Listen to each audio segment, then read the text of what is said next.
राज्यात निवडणुकीची रणधुमाळी सुरू झाली असतानाच राज्याच्या तिजोरीच्या चाव्या आणि तिजोरीचा मालक यावरून महायुतीतच खटके उडाल्याचं पाहायला मिळतंय। मत द्या नाहीतर निधी विसरा असं वक्तव्य उपमुख्यमंत्री अजित पवारांनी एका प्रचार सभेत केलं आणि त्यावरून राजकारण तापलं। मुख्यमंत्री फडणवीसांनी या बाबतीत अजित पवारांची पाठराखण केली, पण भाजप आणि शिवसेनेतील नेत्यांनी मात्र अजित पवारांना कोपरखळी दिली आहे। तुमच्या हातात तिजोरीच्या चाव्या आहेत तर आमच्याकडे तिजोरीचा मालक आहे असं वक्तव्य चंद्रकांत पाटलांनी केलं। तर तिजोरीचा मालक कुणीही असेना, ठरवताना सगळे ठरवतात असं संजय शिरसाट म्हटलेत।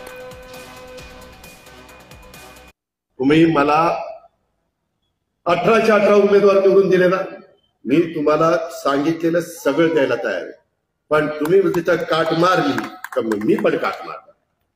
तुमच्या हातात मत द्यायचंय, माझ्या हातात निधी द्यायचंय, बघा काय। त्यामुळं जो सर्वसामान्य माणूस आहे, बारामतीकरातला काही पुढारी इकडे तिकडे असतील, पण सर्वसामान्य बारामतीकर माझ्या बरोबर आहे, त्याच्यामुळे काही तिथं काळजी करायचं कारण नाही। निवडणुकीनंतर सगळ्या शहरांचा विकास आम्हाला करायचा आहे आणि अनेक वेळा भाषणामध्ये आपण काही गोष्टी बोलतो, त्याचा अर्थ तसा कधीच नसतो। त्यामुळे आमचे सहकारी असतील किंवा कोणी असं जरी बोललं असलं तरी त्यांचाही उद्देश तसा नाहीये, तेही कधी असा भेदभाव करणार नाहीत। त्यामुळे निश्चितपणे महाराष्ट्रात आमच्या महायुतीला, म्हणजे आम्ही जे तीनही पक्ष आहोत, कुठे सोबत लढतो, कुठे वेगळं लढतो, पण एकूण आमच्याच 3 पक्षांना महाराष्ट्राची जनता निवडून देईल। 4 वर्ष अजून हे सरकार असल्यामुळे, तिजोरीची किल्ली आपल्याकडे असल्यामुळे, ती आणखी कोणाकडे जरी असली तरी त्याच्यावर मुख्यमंत्री असल्यामुळे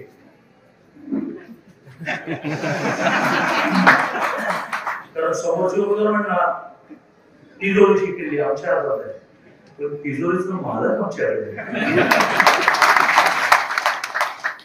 आता अजितदादा अर्थमंत्री असल्यामुळे निश्चितच त्यांना अधिकार आहेत, परंतु मुख्यमंत्री हे मुख्यमंत्री असतात।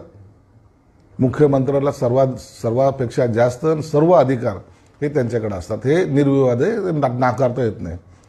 परंतु तिजोरीच्या चाव्या कुणाकडेही जरी असल्या, कोणीही मालक असलं तरी खर्च कसा करायचा हे सर्वांवर ठरलं जातं।